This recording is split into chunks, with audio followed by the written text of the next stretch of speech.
This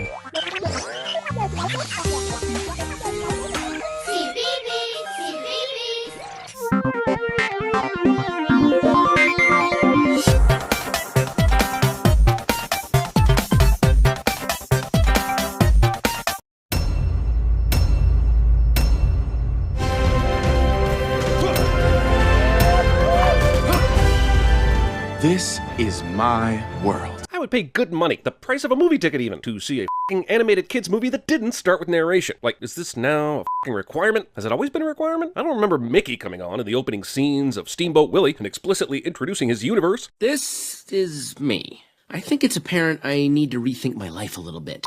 Got a lot of ice. At that elevation and those temperatures, I imagine all you have is ice. So where did you get those frozen flowers, butterflies, and that giant pile of fruit? There's no way you're finding all that in this closed ecosystem. See, we have these laws that are written in stone, The stones are here to protect us. Common law. interpreted and enforced by the Stone Keeper. Oh, so he's pretty much Morgan Freeman in Wanted, reading that f***ing loom of fate bull.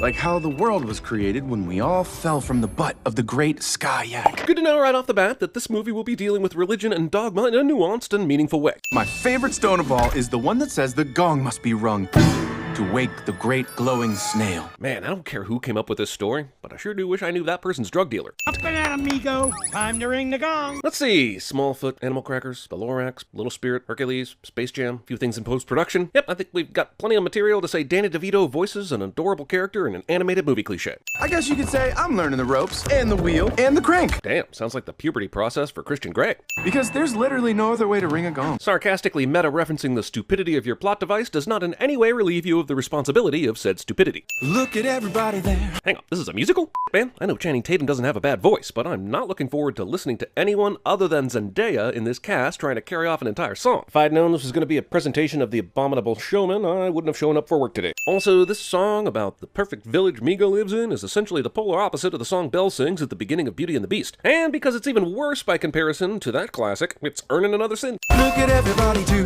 their part, and they do with a happy heart. Great, now the movie's ripping off Moana's How Far I'll Go, but has none of the rebellious heart of that movie. So this sucker earns another sin. You want another one movie? Say the word. Just say the word. Instead of going to prison, you'll come here. Hey everyone, I get to do a practice gong. But don't they believe ringing the gong is the only way for the sun to come up? F***ing practice gong would potentially shatter the space-time continuum, right? Soon you will join a long line of family greats. Jeez, this movie cares as much about offending victims of chronic head trauma as the NFL commissioner. And your mom.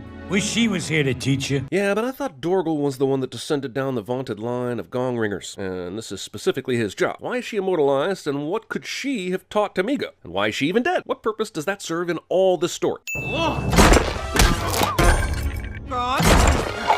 Migo survives all of this. What is that? I can't be too sure, but from here it looks like Steve Trevor's back on his bullshit again. The physics of this plain insane fails mainly in my brain. Wow, we're just mowing down the cliches before the 10-minute mark, eh, movie? Let's check. The main character has a pratfall that's supposed to be hilarious because it's in super slow motion one off the list.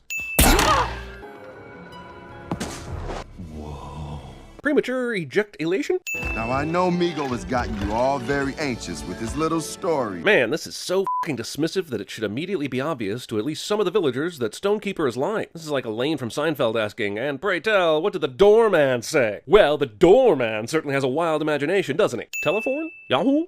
Hottie mail? Look, I'm all for hilarious sign gags, but what does this even mean? Why does it say call back at the bottom? Why would you need to misspell telephone? Yeti. What? I bet seeing a Yeti is a pretty crazy occurrence. Might even be so scary that it's the fourth thing you mention to this stranger after you've told him you were in a fiery plane crash. Then were yanked off the side of a f***ing mountain by your parachute, and you're probably in need of immediate medical care. I get that he's probably in a bit of shock and all, but did he really just trek all the way from wherever he landed without even taking the parachute off? No wonder no one believes you.